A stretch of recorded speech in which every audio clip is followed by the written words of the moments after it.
I'm so bored. Like, I can't go anywhere. I can't, I've been sitting all day. I've been kind of stagnant all day, and I think that it's, like, getting to me because I'm used to being so, like, I usually get stuff done, and I can't afford to get stuff done, so it's stressing me out. But I wanted to check my personal email.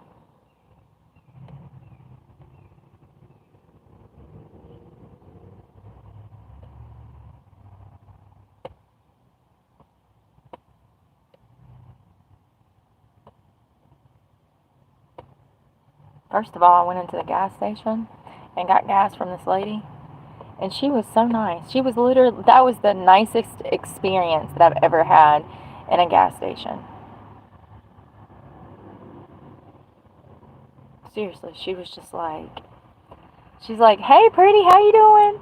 And I'm like, "Oh, God."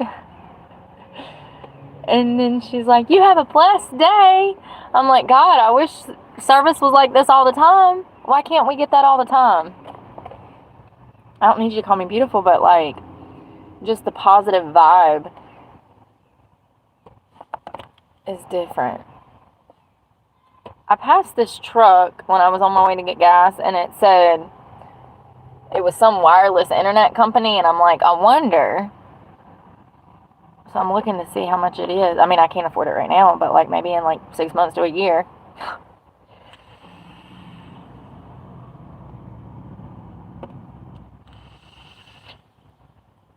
I don't like these things. They're sweet. I don't like anything sweet.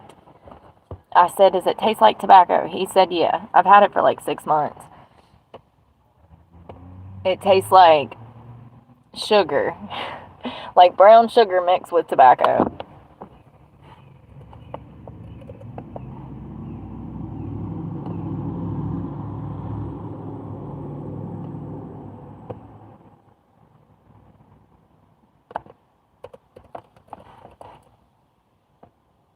The reviews are bad on that internet stuff. Not good. Never mind. Elon. Elon!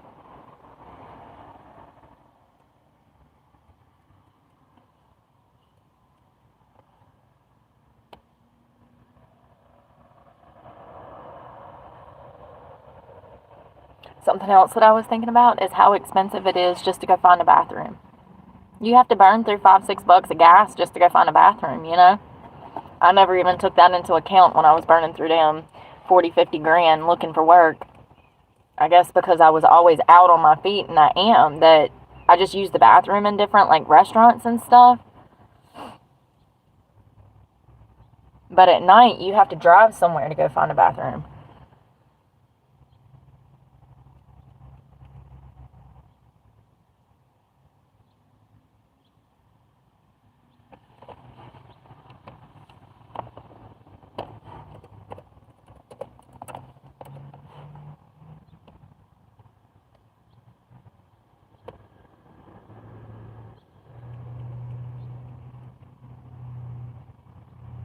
Hmm.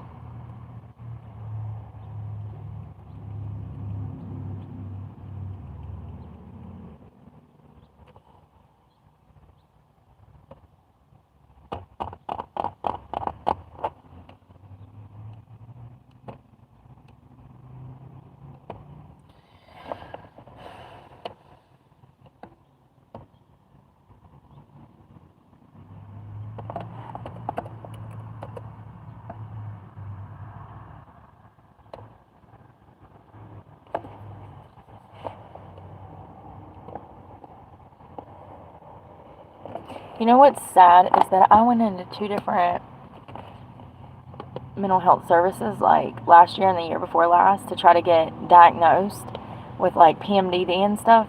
And it was actually 2021 and 2022. And they didn't even have a doctor or a psychologist that was using the DSM-5, which is what we're supposed to be using. That's how we diagnose. It has all of the criteria you have to meet for certain mental health disorders.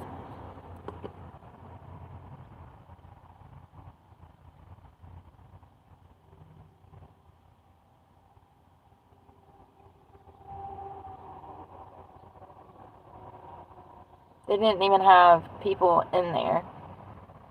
Like, that's crazy. That's what that office is even for. And they don't have any professionals to diagnose. It's crazy.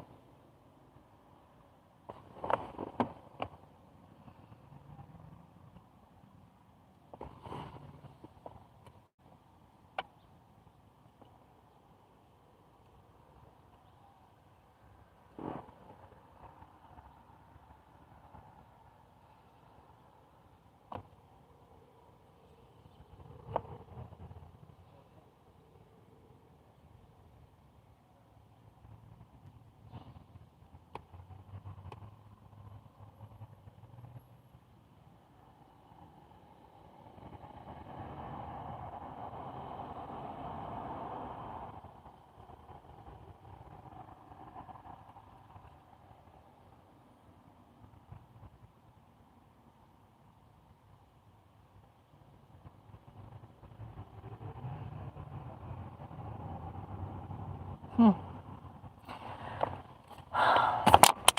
trying to wake up. I'm trying not to be a bore and go to bed at 5 o'clock, because if I do, then I'm going to be up at 5 a.m. still bored.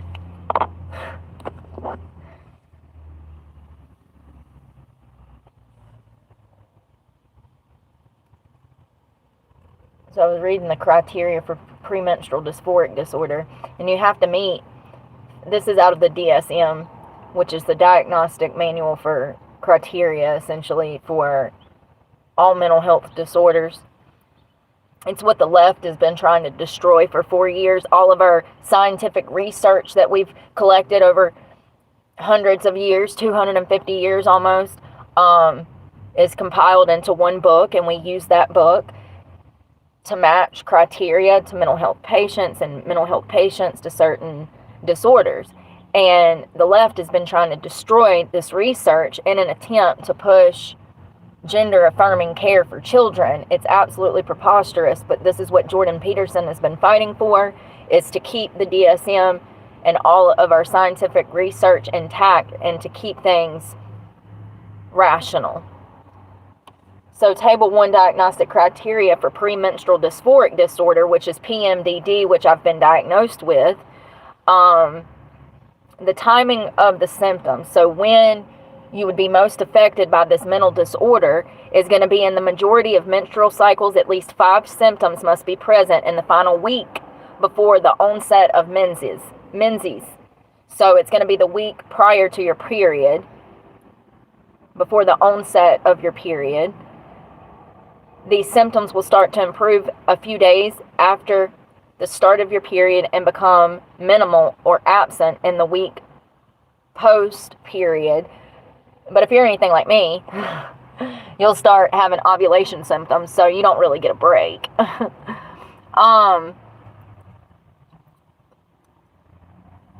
So, for instance, let me give you like an example. The week before your period, not only do you become angry, but you become unapproachable because you become hostile, and it actually interferes with your personal relationships at work. It interferes with your schooling. It interferes with your personal relationships in your family, maybe your spouse.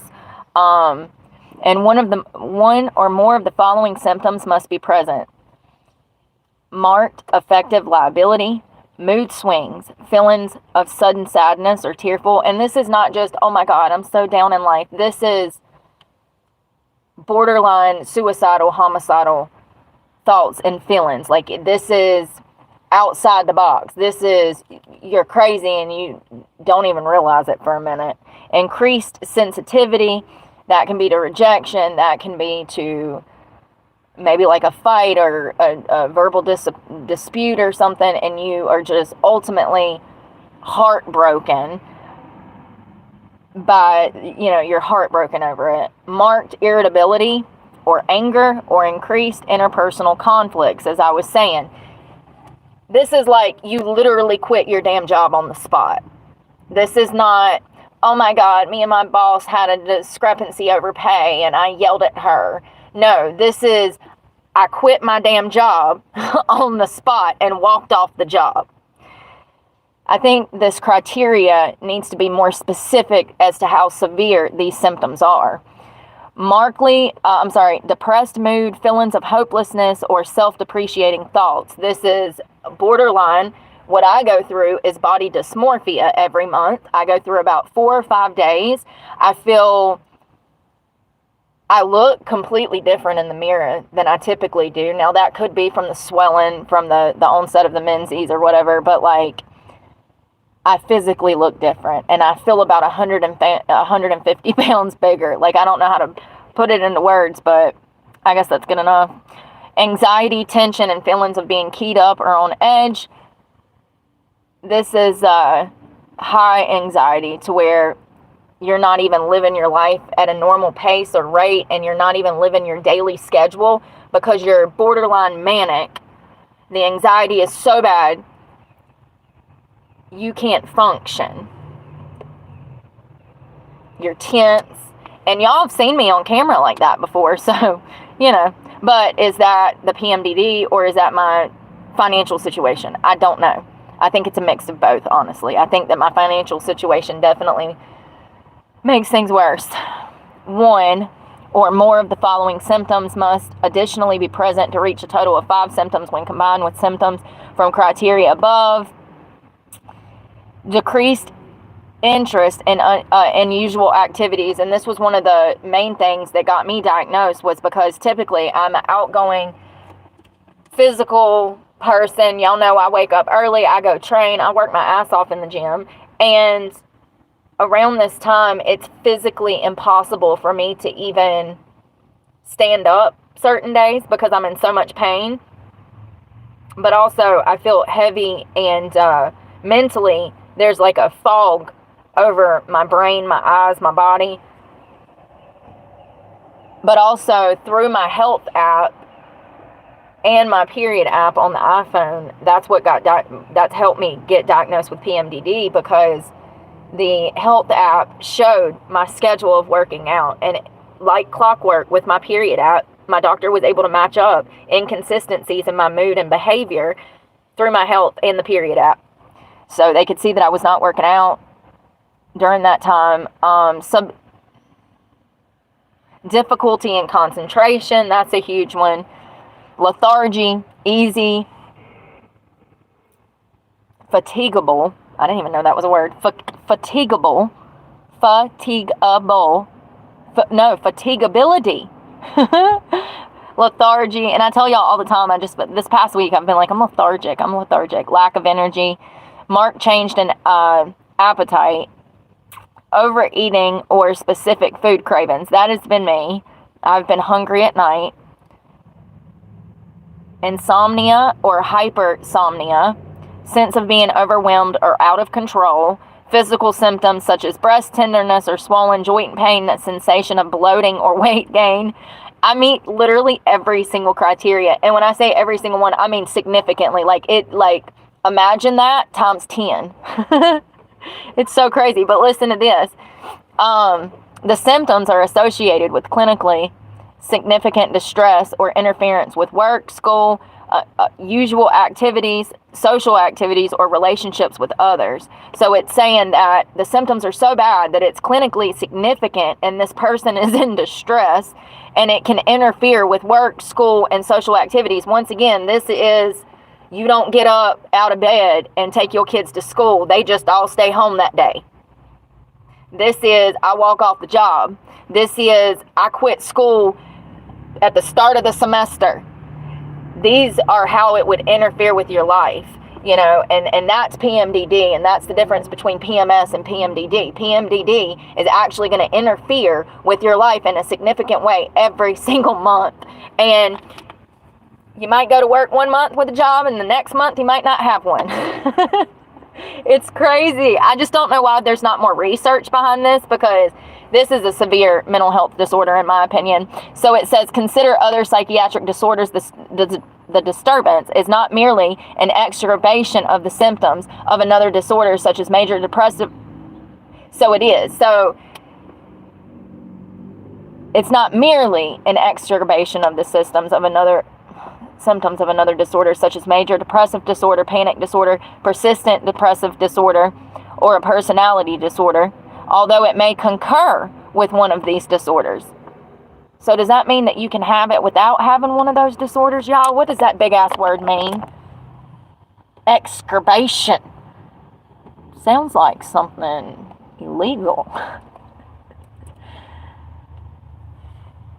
Excrabation. A worsening of disease or an increase in its symptoms.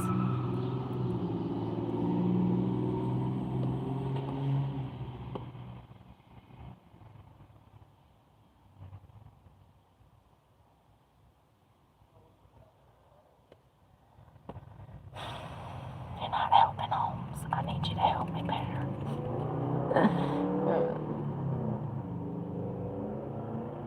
The process of making a problem, bad situation, or negative feeling worse. Okay. So either way, it's not good.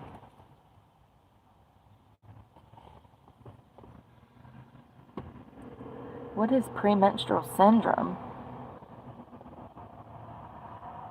And why are we not taught this stuff in school? Y'all, I'm about to get robbed.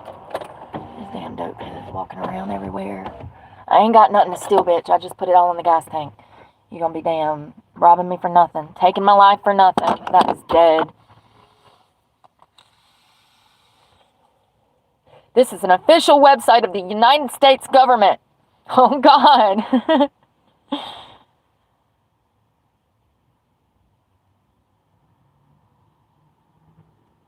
Y'all ain't worth a damn. Damn computer ain't worth a damn.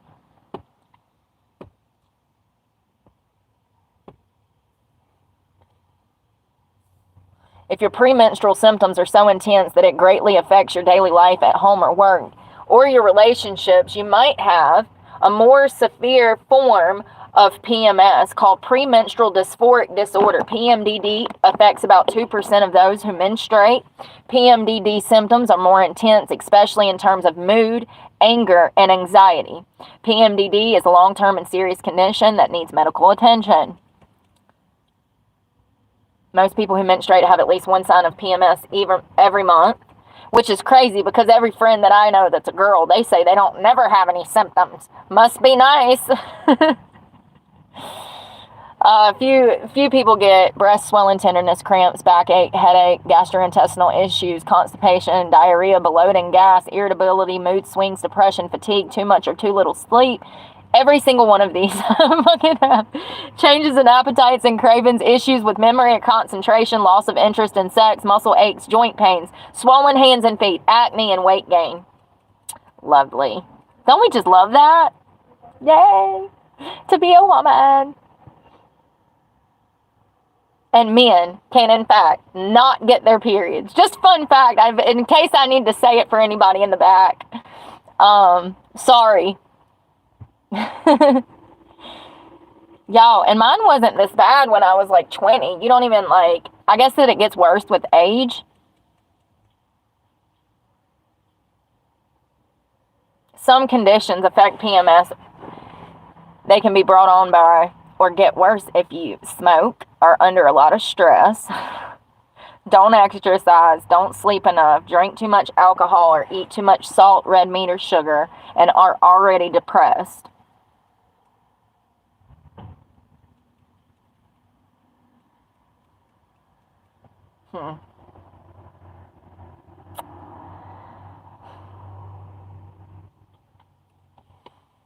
That's from the world, health people.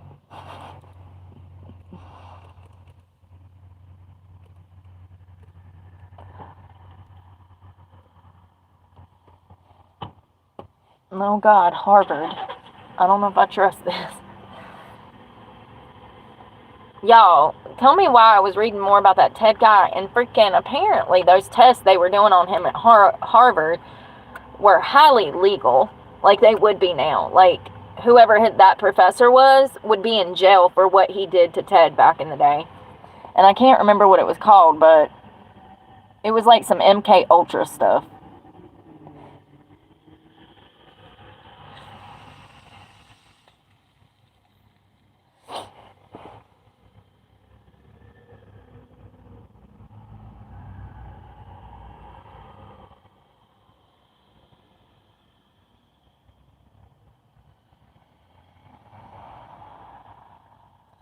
Yo, I didn't realize there was like this many homeless people around. They're like everywhere on this road. It's really sad, but a lot of them you can tell they're on drugs because they're acting erratic when they're like walking through the damn street with umbrellas on their damn head and it's 80 degrees outside and sunny. You're like, what the hell? You see some girl out in the road with a rainbow vacuuming. It's like, whoa, wait a minute. Something's going on here. Let me get the hell up out of here before something happens, you know?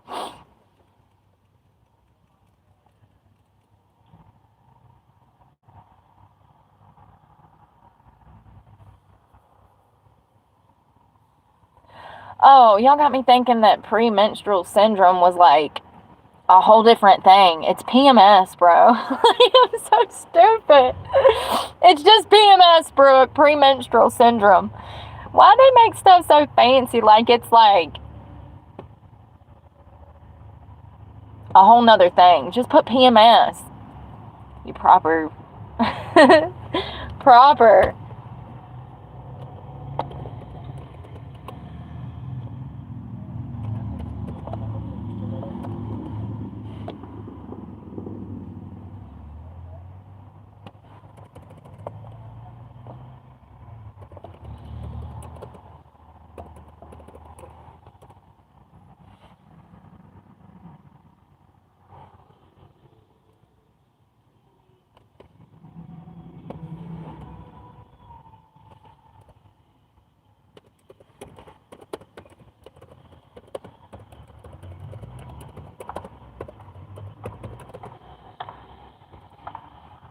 Yo.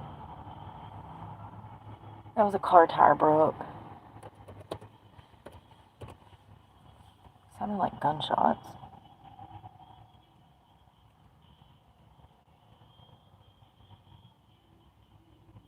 That seems to be the only mental health disorders that relate back to your period, but there's no damn way. There has to be more.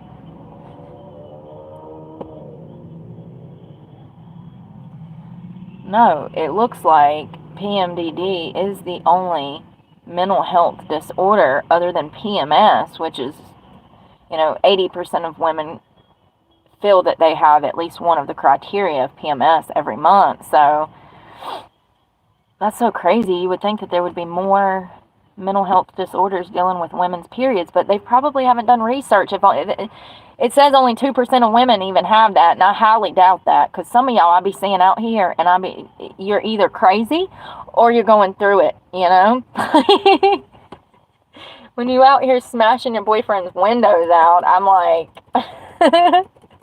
Y'all see that one lady in traffic? She caught him cheating with her best friend, and she found him at some red light, and she goes, little blonde thing in workout gear, goes running up, banging on the window. She jumps on the hood of the car, starts ripping off the windshield wipers, stomping on the hood. I was like, he did cheat with her best friend, so I can't blame her for going ham. But I was like, damn, he picked the wrong time to cheat. Wrong time of the month to cheat. She gonna kill you. I don't think she went to jail, but I do remember that they were giving her hell for acting crazy, and then I feel like TMZ was like, whoa, wait a minute. He was cheating with her best friend, and they've been married for like forever. So listen, my mom caught my dad cheating, and she knocked his teeth out. One punch straight to the mouth, knocked the bottom tooth out. Caught them both at the condo down in Wilmington. Holed up together. Her best friend of like 10 years, over 10 years. And her husband of almost 20.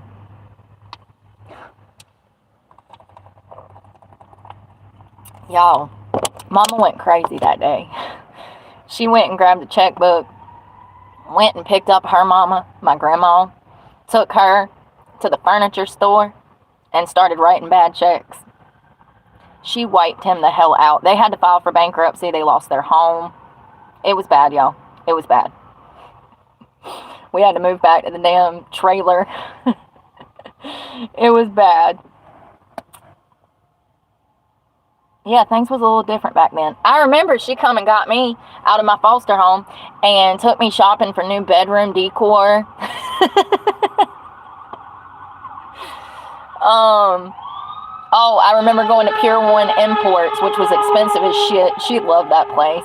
And she bought a bunch of shit for everybody. She was buying shit for the cousins, for the grandmas, for the papas. She worked in the divorce. She worked on divorces. She worked for an attorney. And so I guess when this happened, she knew exactly how to hurt him.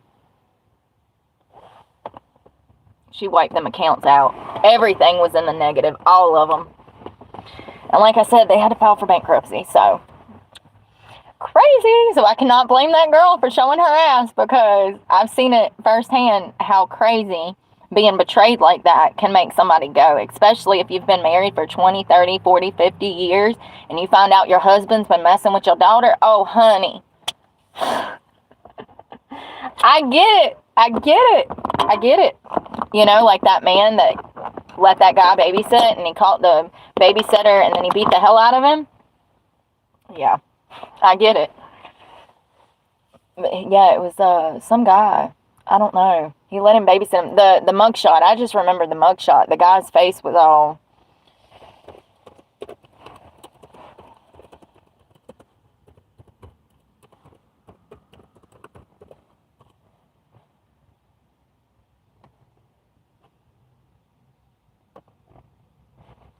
Yeah, this kid. Remember this? God. They said he almost killed him. They said that it almost killed him.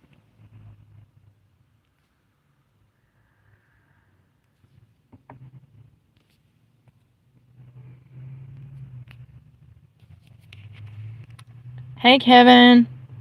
Go Trump!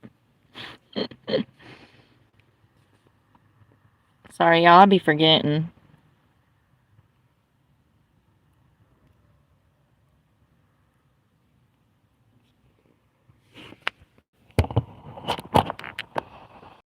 Let's see. I keep picking this up and it's gone.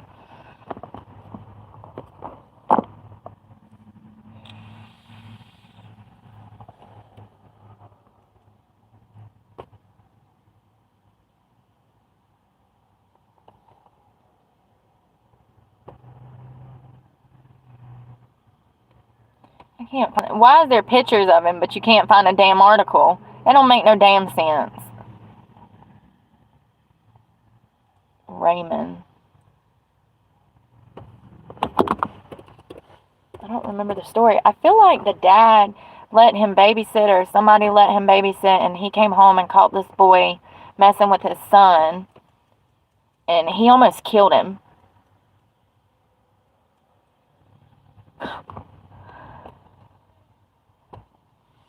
Unbelievable.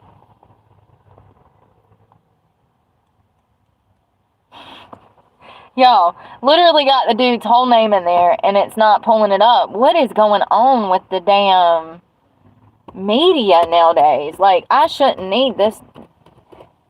I need to write the whole article out in the damn search bar to get an article on it.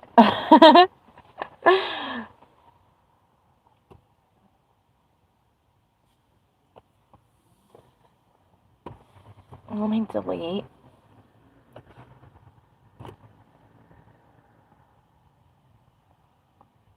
Yeah, so, oh, it looks like he was recently sentenced. God, y'all, these pictures are horrific. So Raymond Frolander, who was 18 at the time of his arrest, took a plea deal with the Dayton County, Florida, Daytona, Dayton County. Brooke, you just make up shit, don't you? With the Daytona, Florida court on Thursday to avoid a mandatory life sentence. Come on.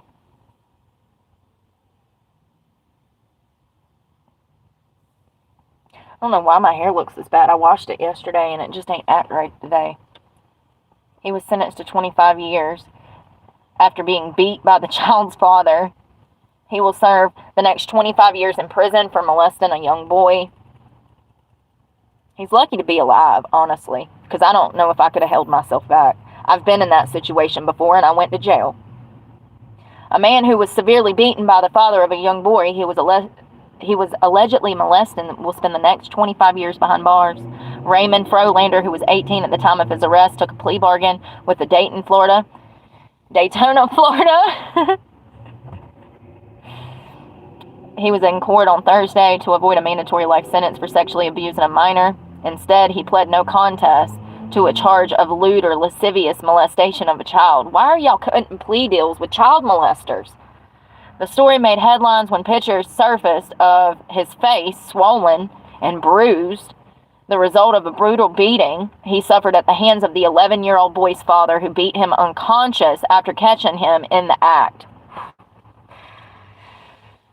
I just walked in and found a grown man messing with my child, and I've got him in a bloody puddle for you right now, he said when calling the cops. He called the police and said that. I found a grown man messing with my child, and I've got him in a bloody puddle for you right now. No charges were brought against the father. Wow. This kid, Frolander, was like a family member to the Browning's son and had been messing with him for a long time, said the Daytona Beach Police Chief, Mike Chitwood.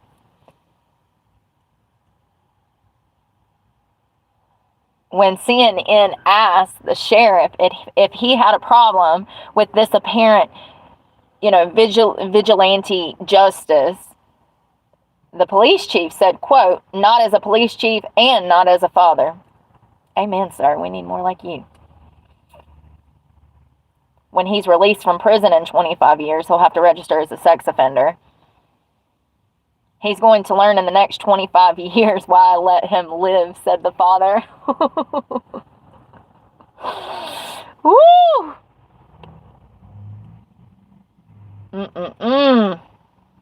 What a piece of crap. They invited you into their family.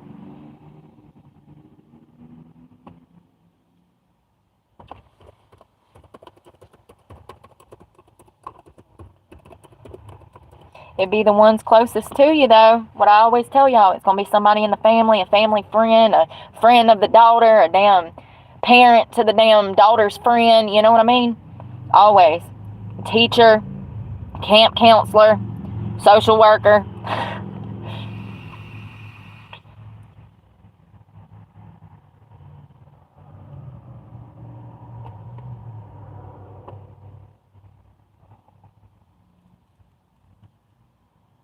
Oh my God, I forgot about that. Okay, so this was right under that story. Marina Bachermer, Germany's revenge mother who shot her child's killer in the middle of his trial. Now, I've seen videos or pictures. I want to say it's pictures of this. In March of 81, we're going to call her Batch, and I think it's Bachermer. Bachmeier, opened fire in a crowded courtroom, killing Klaus Grambowski, the man on trial for murdering her 7-year-old daughter on March 6th of 81. Why do y'all repeat the same shit? Oh, so the article looks longer? Her target was 35-year-old sex offender on trial for her daughter's murder. He died after taking 6 of her bullets. Jesus Christ. Y'all didn't have armed security in there to stop her? How'd she fire off 6 bullets? She became an infamous figure, they said. I feel like they let her off, didn't they? Look at her. She don't look guilty at all. She don't look like she gives 2 craps. Look at that damn... She's like, well... I had to take justice into my own hands. Like, wow. Oh, she was sentenced to 6 years in prison. I mean, I don't know if I agree with that. I'm not saying it's right. By any means, she was wrong, but can you really blame her? I mean, your offspring?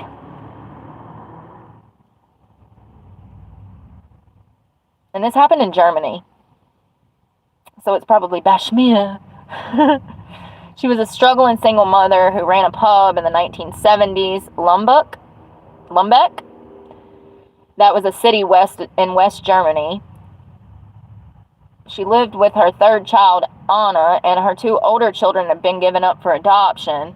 God, poor thing. So she couldn't probably afford to take care of the first two children, and this child she had been able to manage to feed, and then some weirdo snatches this baby's life away. Anna was described as a happy, open-minded child, but tragedy struck when she was found dead on May 5th of 1980. The 7-year-old had skipped school after an argument with her mother that fateful day and somehow found herself in the hands of her 35-year-old neighbor, what did I tell you? A local butcher named Klaus Grabowski, who already had a criminal record involving child molestation. Investigators later learned that Grabowski had kept Anna in his home for hours before he strangled her with pantyhose. He stashed the child's body in a cardboard box and left it on the bank of a nearby canal. He was arrested that same evening after his fiancée alerted the police. Way to go, fiancée. You're a good girl. Why are you with this loser? A convicted child. He actually confessed to the murder, but denied that he had essayed the child.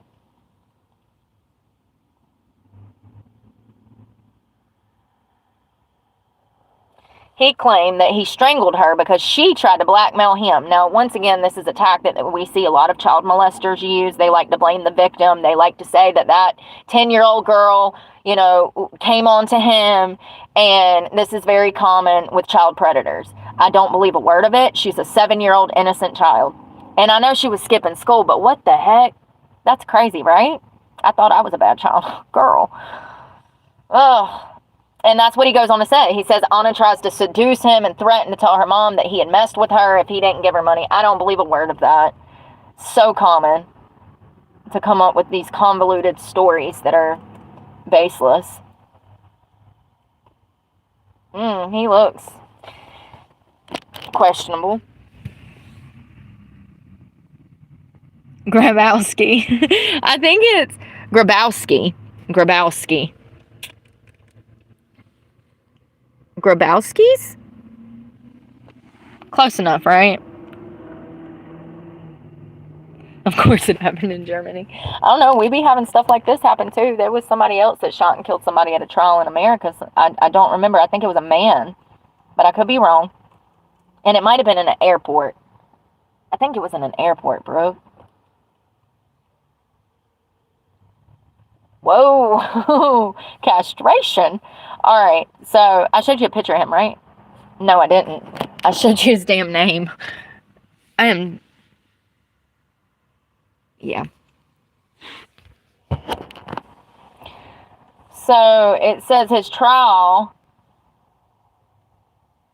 was likely a heartache for the mother. You think? His defense attorneys claim that he acted out of hormonal imbalance. Oh my God, shut up.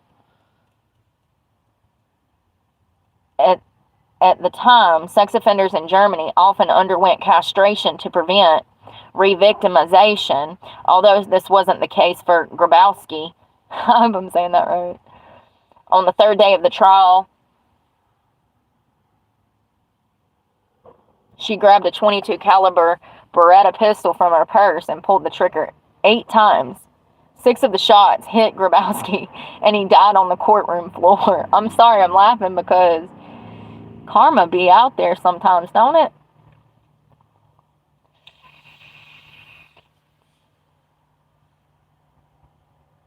She apparently, after she shot him, she said, I wanted to kill him. So she stood on ground. I mean, she's probably heartbroken as hell. All of her children are gone.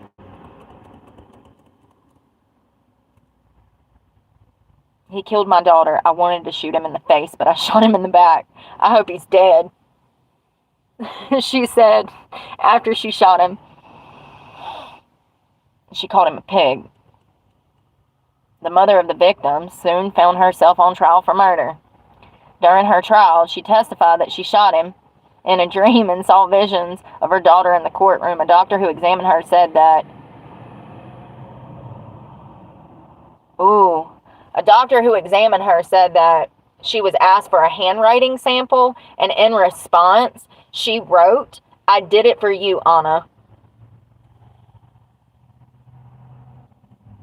And then she decorated the sample with 7 hearts, one for each year of Anna's life. Yeah, she's kind of heartbroken.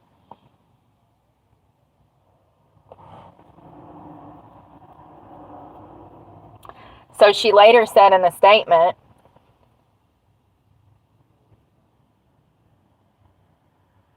that she heard he wanted to make a statement, and she thought, now comes the next lie about this victim who was my child, saying that he was lying about her daughter trying to come on to him and stuff.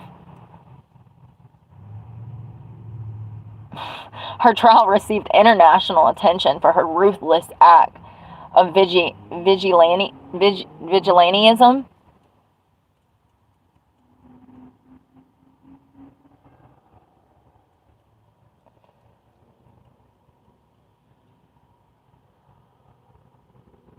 I mean, who can really be mad at her? Sex offenders. Sex offenders. So she served 6 years for manslaughter in 1983.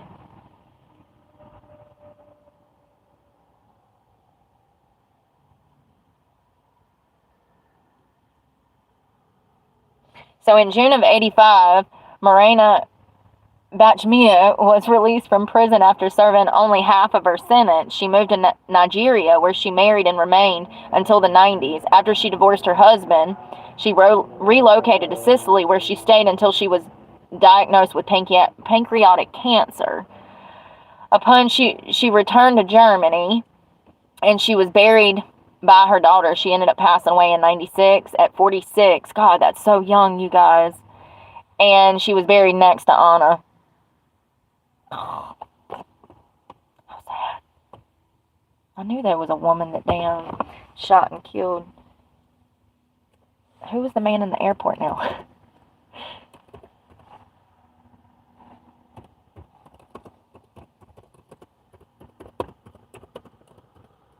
And was that because of his kid? Gary Palchi? He killed Jeffrey Doucet. Hold on. Doucet? D-O-U-C-T, y'all. Jesus. Oh, E.T. E.T. Phone home. Phone home. No, I'm not. I'm having a very dark day. I think I'm running on mania at this point because I'm so stressed. But it's okay, you know. I can't do anything about it. Very dark day. Come on, man. Okay, so this was his son's kidnapper. His name is Gary I'm sorry. I can't even fucking spell. P-L-A-U-C-H-E apostrophe. There we go. God, that's proud.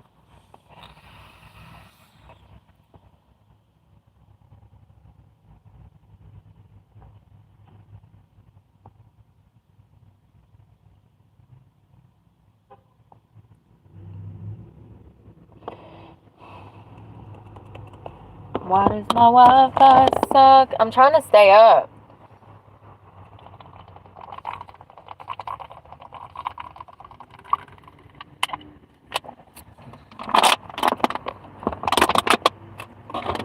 I'm trying to stay up. Hello, hello.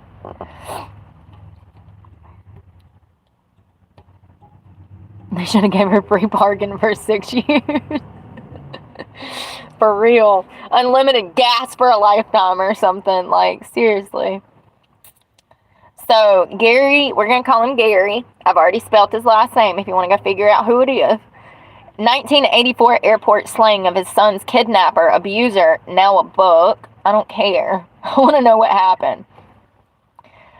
So, this is out of Baton Rouge in 2019. Alright. So, it looks like Gary shot and killed his son's karate instructor at the Baton Rouge airport in 1984 after Jeffrey Doucet was accused of kidnapping and assaulting baby Jody. How old was he? So Gary waited for Jeffrey to be escorted back from California, where authorities said Jeffrey had taken his son before he was rescued, and Jeffrey was arrested. He had been extradited back to Baton Rouge and was walking through an airport when Gary waited. Oh yeah, that's right. Gary is at the payphone and he's acting like there's like 3 or 4 payphones, and Gary's in a leather jacket. And Gary's acting like he's on the phone, and as soon as the 2 guards that are with Jeffrey, he's in handcuffs, as soon as the 2 guards and Jeffrey go passing by, Gary turns around and shoots him. And I thought that there was footage of this, but let me see if I can find that in a second. Waiting by some payphones, he pulled out a gun and fired a shot. Gary was sentenced to 5 years probation and did not serve jail time following the shooting. He maintained his actions were the natural response of a father who believed his son had been violated. Hold on.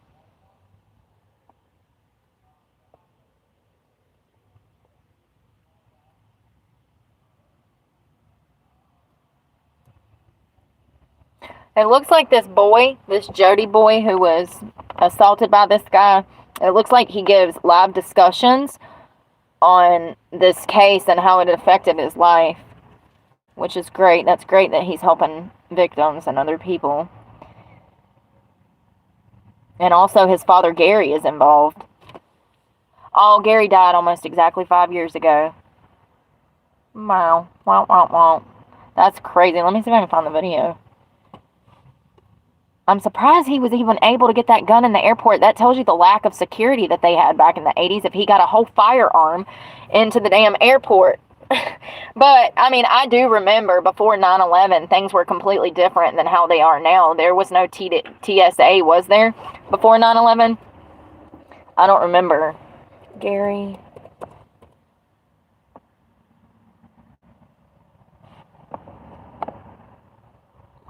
How many times did I spell his name? P-A-L. P-L-A.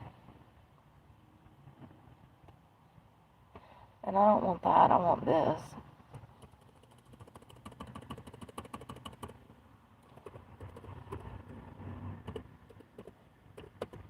I've seen this video. How do I know this in my head? I wasn't there.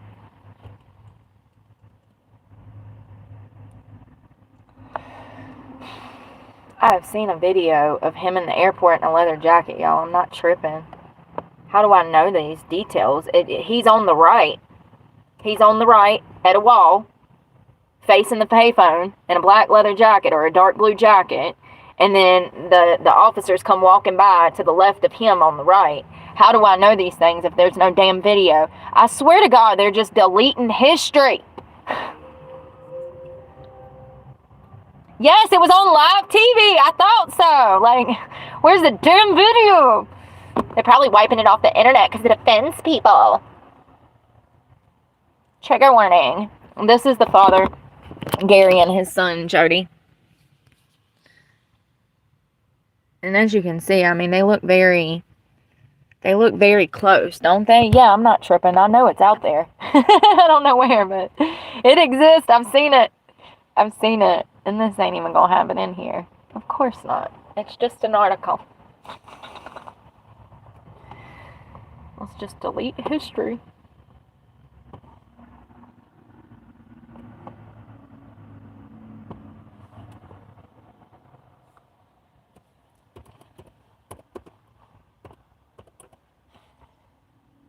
Video. Oh, it's on Facebook. Cameraman films fatal shooting in Louisiana. Is that where Baton Rouge is? Where's Baton Rouge? Louisiana? Oh, God, I need to eat something, but I'm so stressed. Ugh. Come on. Come on.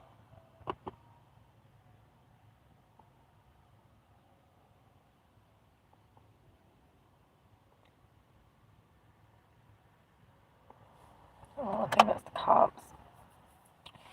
Be riding by to look in my car.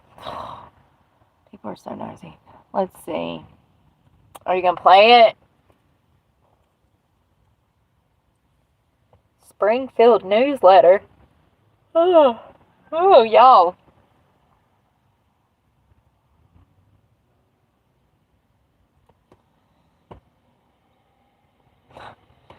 Media ain't worth a damn, y'all. I want to open up a real media company. Like, seriously. It's unbelievable how much information has just been destroyed, deleted. It's damn near impossible to find. It's just, we can't keep history alive going through damn Google. Oh, God. Y'all, I've been watching these drug addicts for like an hour. They're just like all over the place. Crazy.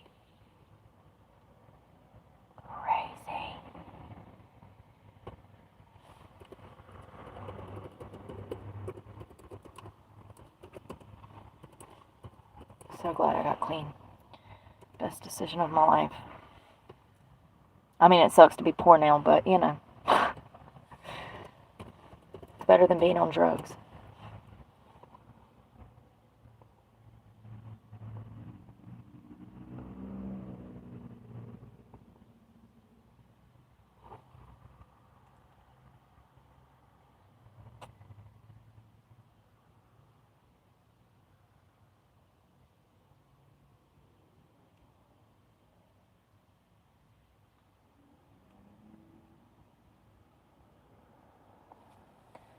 There we go.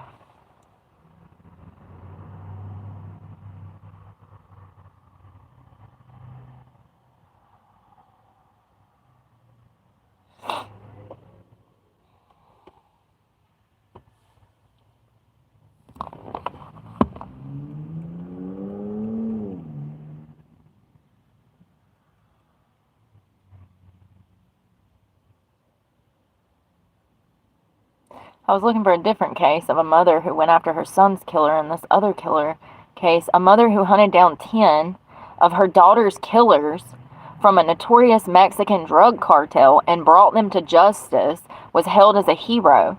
Do what? She must be made of money, honey, because I can't even afford to get down the street. How do you afford to hunt down damn 10 Mexican drug cartel dealers? A vigilante mother whose daughter was kidnapped and killed by the Mexican drug cartel carried out a years-long crusade in which she hunted down 10 of her daughter's killers. Miriam Rodriguez of San Fernandino became an activist after her daughter Karen, 20, was abducted in 2014. Rodriguez disguised herself by changing her hair and playing various roles to collect names and addresses. On Mother's Day in 2017, weeks after she chased down her final target, Rodriguez was killed by a gunman outside of her home. Rodriguez had set up a group of families whose relatives had gone missing. Her son, Louis, who initially left to escape San Fernandino's violence, returned home to run it. Rodriguez is now considered... What is going on? No, I'm not paying for nothing. You just let me read all that? You piece of shit.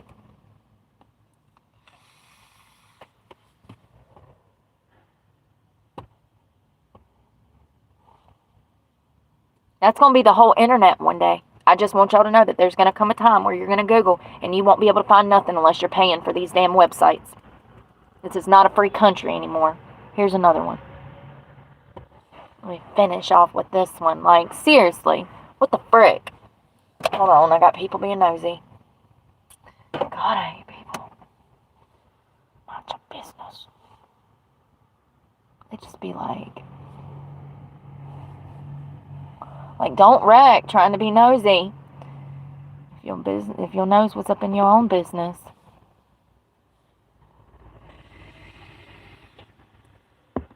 It looks like they kidnapped this poor 20-year-old girl and killed her.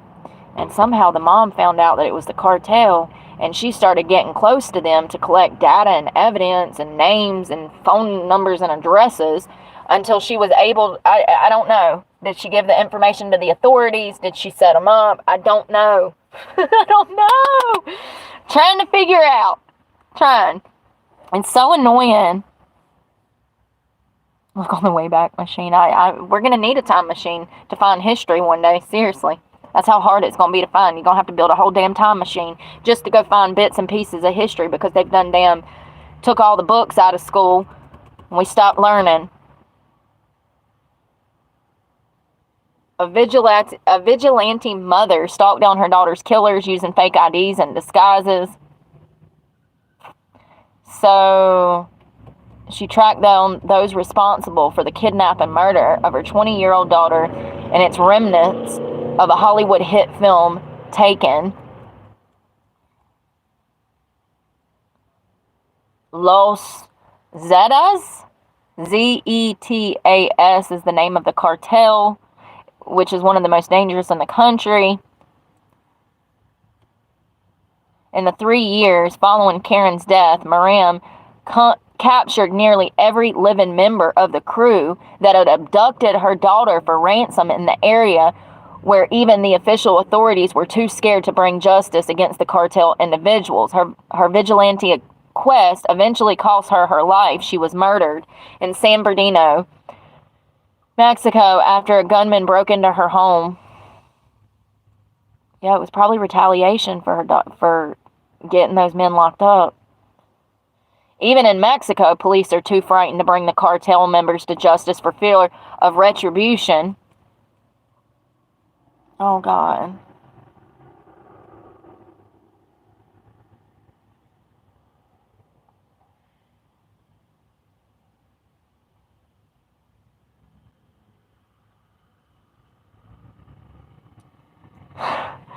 To aid in her crusade to bring her daughter's killers to justice, she cut her hair, dyed it, and disguised herself before playing various roles, including a healthcare worker and an election official, just to get their names and addresses. She invented excuses to meet their family, to tease details from them, and build her investigation. Y'all messed with the wrong mama bear. She captured one of those involved in the crime who was selling flowers on the street. The florist was flogging roses to make ends meet, and Miriam managed to track him down. He recognized her and ran, but Miriam, 56 at the time, was able to tackle him to the floor, held a gun to his throat, and threatened to kill him if he moved. What a beast! She said, "Come here, you little SOB." She said, "Come back here." Where you think you going? Don't let me get on this bitch's bad side. Miriam had become a hero in her hometown for taking on the cartel, and she has a bronze plaque honoring her name in the central square. Damn. She's cut from a different cloth, wasn't she? They don't make them like that anymore. My mama was like that. She had told her other daughter, Azalea, that she would not rest until she had found the people who had taken Karen. In the first of the Taken film series, starring Liam Neeson, the main character plays a former CIA agent whose daughter is kidnapped in France. Neeson's character travels to Europe to hunt down and kill his daughter's kidnappers. Way to go, Mama Bear. I mean, no doubt they killed her in retaliation, but she got her revenge before she died, and she went to go meet her daughter in heaven, so it all worked out, right? It all worked out. Whew, that is wild. I wish that... Y'all, they got an article. It says Miriam Rodriguez was just a parent with a very particular set of skills. It's a different article. She would stop at nothing to take down the gang that killed her daughter. That is so crazy that they're like comparing her to him. I love that, but that's wild. I'm actually surprised that I'm actually not, because that's the right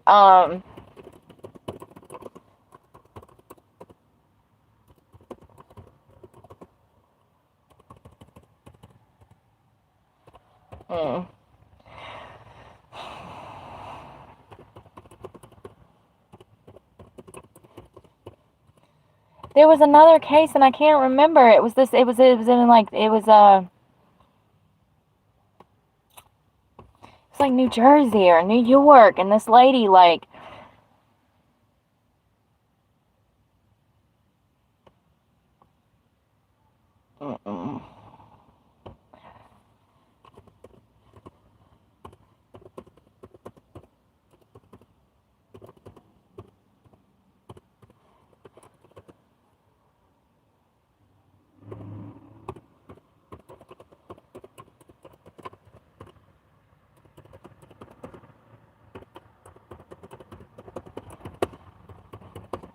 I swear you just gotta write a whole book. There it is. So I really don't remember much of this case, but I do remember. I don't remember the ins and outs. I don't remember if he's guilty or if he's not. Or let me see if I can find her name.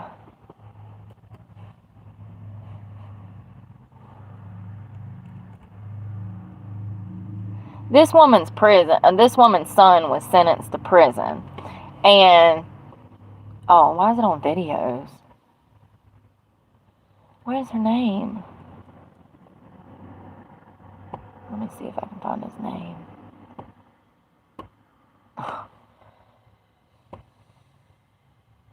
There's pictures of them, and I can't find the damn.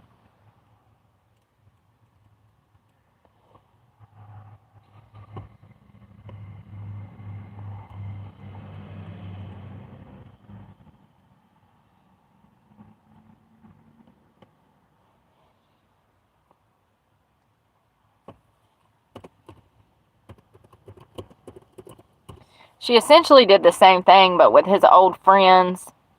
Why does this not have any names on it?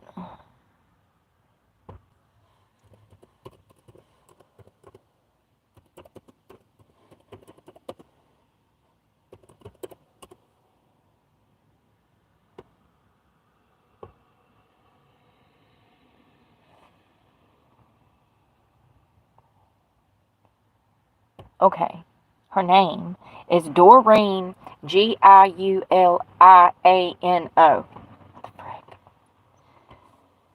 Now, her son had been sentenced to prison for the rest of his natural life, and this woman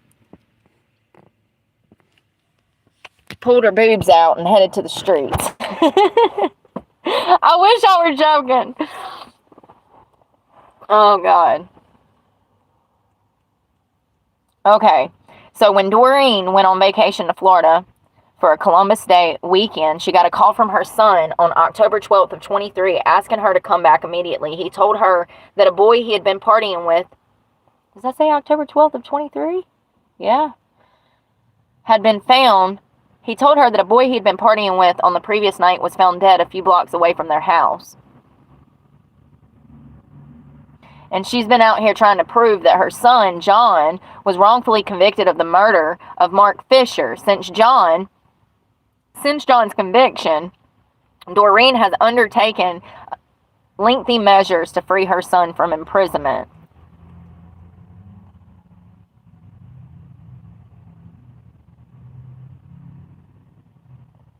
So she raised John. I want to know about the case. Here we go. When Doreen got home from Florida,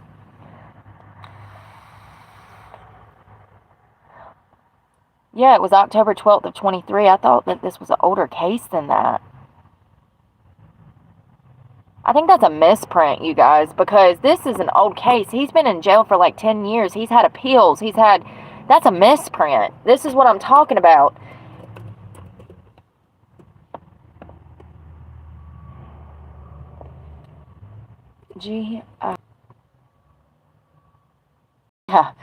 Yeah, he got a guilty verdict in 2019, which means that this case could have happened anywhere from 2003.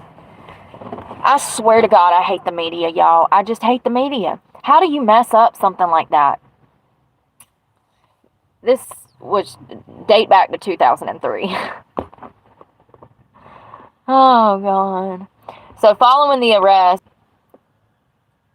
of John's friend Antonio Russo, Doreen's son, was arrested on December 21st of 2004, there we go, and charged with Mark Fisher's murder. After approximately a year, the case was brought to trial. She believes that the evidence against her son was circumstantial and lacked forensic backing, but he was found guilty and sentenced to 25 years to life in prison. Now, he's been in there since 2004, or I don't know when he was convicted, it just said it. Anyways, let's see.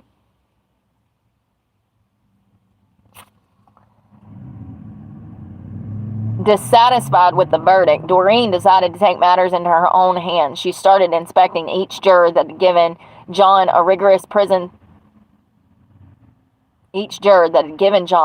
this rigorous prison time, and soon she smelled something fishy. Juror number 8, Jason Allo, lived in the same neighborhood as her, and he knew some of the people that knew her son. When she couldn't find anything on Allo through public records, she started her independent surveillance. Doreen sat in her car for hours near his house, and when she felt like she needed to get closer to him, she dyed her hair blonde, started dressing differently, and tied up and tried to catch his eye. And she did. She actually had the girls out, was out on a bicycle. It was wild. Once she found a way to interact with Allo, she built a friendship with him and started to convince him to talk about John's case. He divulged that he knew John, her son. Remember, this juror does not know that that's her son, and had a connection to the ghetto mafia gang. She recorded her conversations with the man, but to no avail. Doreen thought she had finally found the evidence necessary to rid her son of the conviction, but her appeal to vacate their verdict in 2008 was denied by the Appellate Division, 2nd Department. The allegations of juror misconduct was dismissed because there was no affidavits that backed Alon's guilt. She made a second attempt to vacate the verdict, and this time she had the help of John's lawyer, Mark. They alleged that the Brooklyn Assistant District Attorney Office, or this girl Anna, had not built an honest case against her son and was operating under the pressure of the media and the public. They claimed that one of their primary witnesses, John Avito, was promised a deal from the DA had he made a statement under coercion. And had made a statement under coercion, even though this other John recanted his statement in 2005. Brooklyn judge denied the petition. In 2018, Doreen thought things were about to change for her family. An appellate court reversed the 2018 verdict passed by a judge and ordered a new trial for the complicated case. The hope didn't linger for long as the state's high court, the Court of Appeals, reinstated the previous verdict.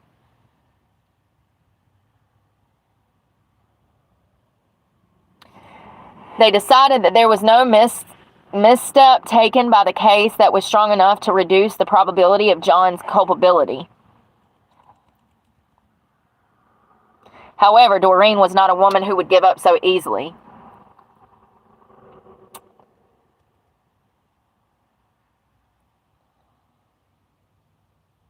On March 23rd of 22, this woman has been out here fighting for 20 years, y'all. She made her son lawyer file another petition challenging the judge's decision, even though the door on the case is almost shut and there's no defined timeline within which any judge is required to reject or approve their appeal.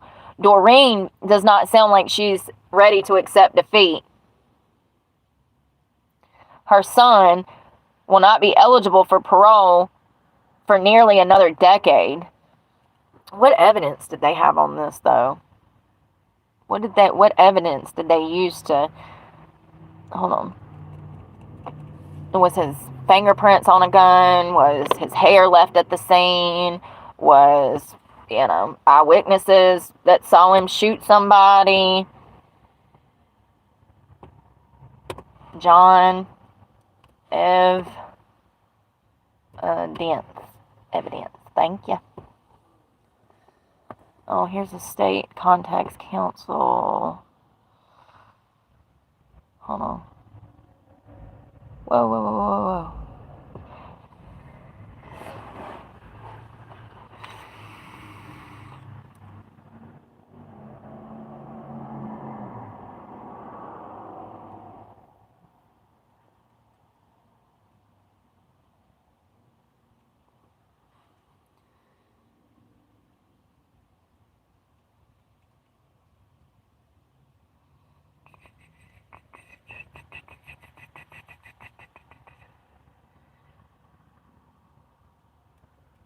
What the fuck?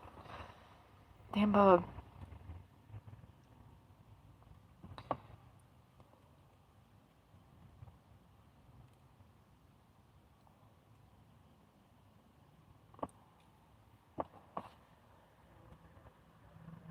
Oh.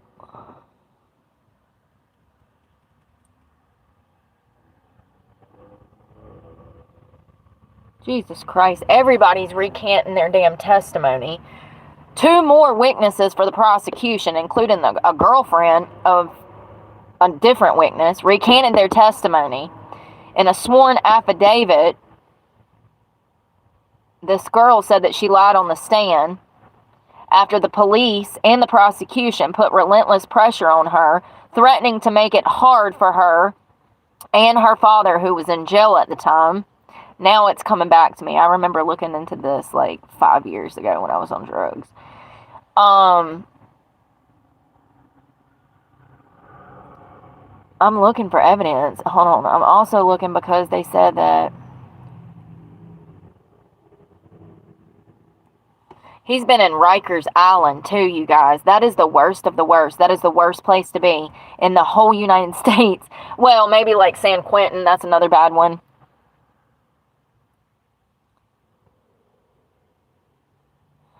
It seems like the only thing they had were eyewitness statements, and all of these people have recanted their story. There's no physical evidence. It was all substantial, which is eyewitness testimony or assumptions. A lot of assumptions. We're talking about Doreen, Giuliano. She went undercover and let the girls hang out to try to find the actual killer that killed Mark Fisher back in 2003. Her son was hemmed up on first-degree murder charges, and he's been in prison for over 20 years. And him and his mother both claim that not only is he innocent, but the prosecution and the district attorney office concocted stories to send him to prison.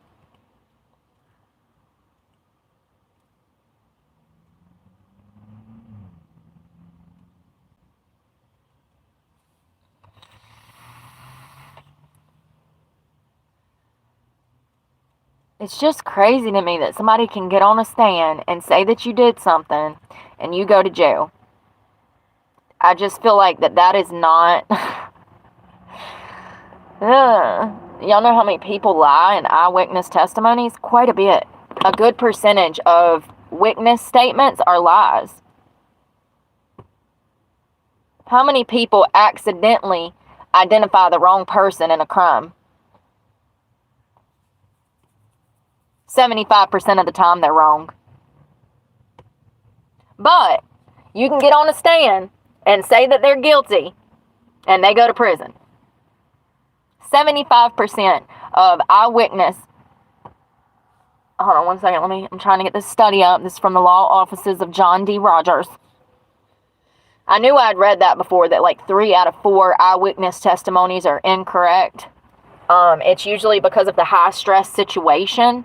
A lot of people don't handle watching someone get shot or mugged or R-worded. They don't handle it well.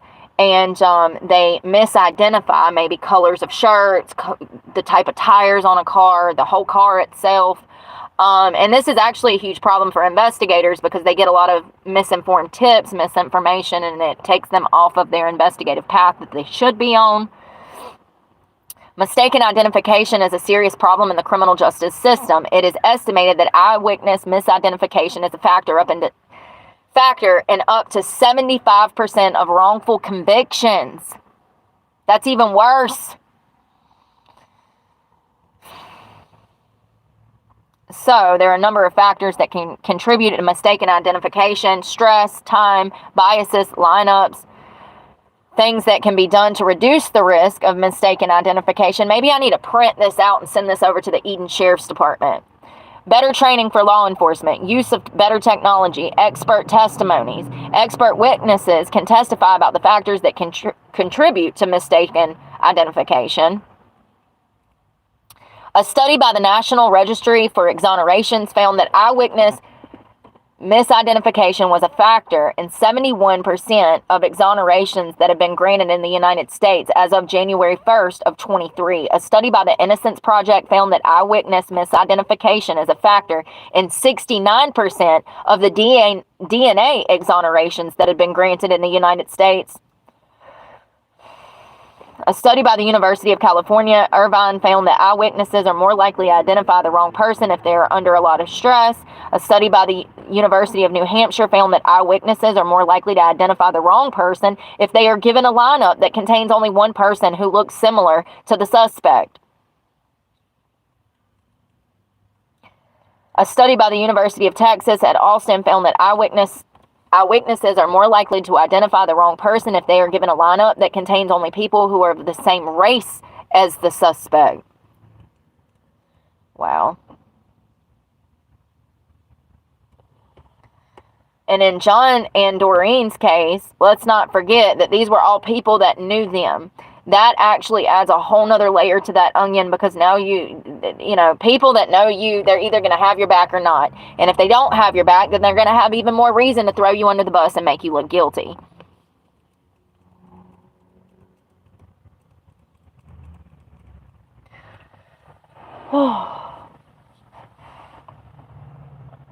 I wish I was about to get ready for bed, but it's too early. If I go now, I need to eat, but that causes me stress, so I'm just not going to eat. Fuck it. No wonder I was so skinny last year. I went half the year without eating so I could look for work. Which is really sad, but, you know.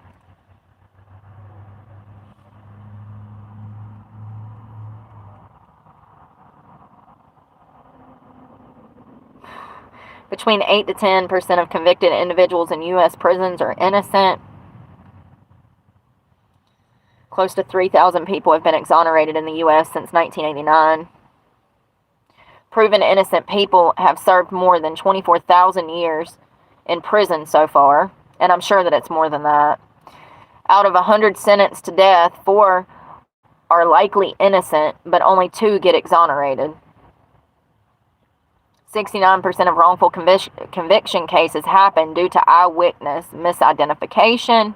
False confessions account for almost 30% of wrongful convictions. Official misconduct plays a part in 31% of murder exonerations.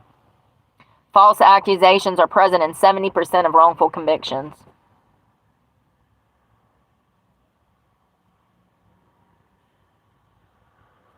Keep in mind that there are over 2.3 million incarcerated individuals.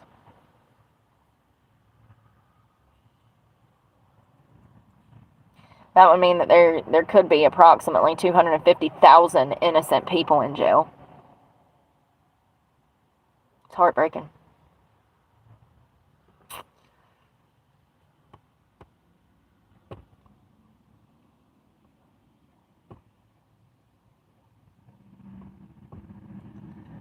You know what's crazy? When you go to prison and you meet people that are actual criminals, and you ask them if they're innocent, they always say yeah, but then you start talking about their crimes, and they'll tell you that they committed their crimes, and that's the crazy part. But I have met people that stood on ground, and they said that they didn't do this, they didn't do that, they didn't, you know, and I actually believe those people that stand on ground and keep the same storyline. Keep the same storyline. Oh, it's just the worker. I thought it was a homeless guy. God, ain't that sad? There's so many homeless people walking around this area that I'm scared to even damn have my light on because I don't want to get killed. Is this not working? Why is it not? Oh, I took it out because I didn't want to kill my battery. Oh, no, I didn't. There it goes.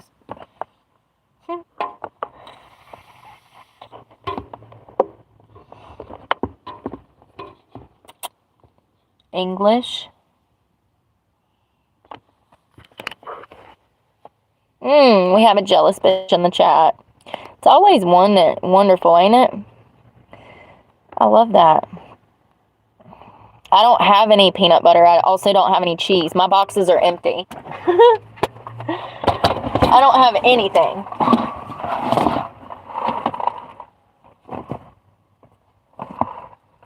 I don't have peanut butter. I have an apple, some bread. What else is in here? Salt, pepper, hash browns that I can't cook this late, and olive, lime, some guacamole dip. I don't get food stamps anymore. So, I guess we're getting skinny again, right? I just put $25 in my gas tank. I've got $5 for tomorrow.